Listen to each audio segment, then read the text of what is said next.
Jack ने अपने नए फॉरेस्ट हाउस के लिए एक शांत जगह चुनी। उसके सामने जो पेड़ गिरा हुआ था वो काफी घना और मजबूत था। उसकी लंबी फैली टहनियों को देखकर कोई भी खुद को सेफ महसूस करता। जैक ने जल्दी से नीचे गिरे सूखे पत्तों को साफ किया और अपना लाया हुआ चटाई बाहर निकाला। जैसे ही उसने उसे बीच में बिछाया, आकार बिल्कुल परफेक्ट लगा और जब वो उस पर लेटा तो कहीं से कोई परेशानी नहीं थी। ऐसा लगा जैसे ये पूरी जगह उसी की हो। लेकिन जंगल की रातों में जंगली सुअर के हमले से बचने के लिए एक मजबूत शेल्टर बनाना जरूरी था। इसलिए जैक ने पेड़ के दोनों तरफ गहरे कट लगाए। फिर वो जरूरी लकड़ी और कुछ सामग्री लेने गया। अब उसे छत पर एक एक करके अच्छी तरह से परतें बिछानी थी ताकि उसका आश्रय मजबूत और पानी से सुरक्षित बन सके। जैक ने जब पूरा रूफ तैयार कर लिया तो बिना देर किए वो अंदर चला गया और बस कुछ ही पल में उसे एहसास हो गया, ये छोटी सी जगह रहने के लिए वाकई एकदम सही है। बस थोड़ी परेशानी ये थी कि लकड़ी की छत में कुछ जगहों पर दरारें रह गई थी। तो जैक ने पास के पेड़ों की छालें जमा की और हर दरार को ध्यान से ढक दिया। इसके बाद ऊपर से उसने मिट्टी की एक पतली परत चढ़ा दी जिससे उसका छोटा शेल्टर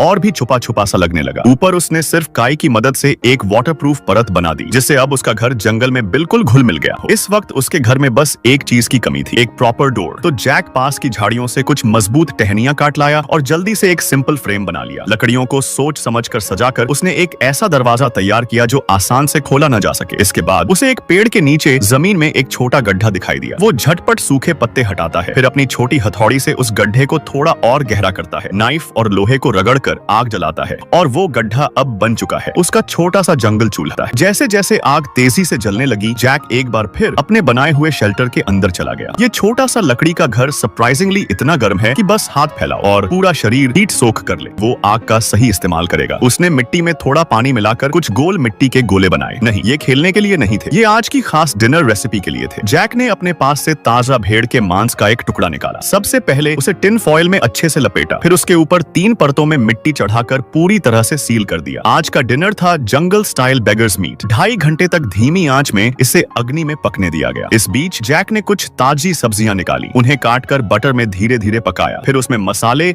और मांस के छोटे टुकड़े डालकर एक अर्थी स्मोकी सब्जी तैयार की। और जब मांस पूरी तरह से पक गया तो जैक ने हर एक कौर को शांति से एंजॉय किया। ये था उसका जंगल का रॉयल डिनर। खाने के बाद वो आराम से अपने कोजी से घर में घुस गया। आज की फॉरेस्ट जर्नी यहीं खत्म होती।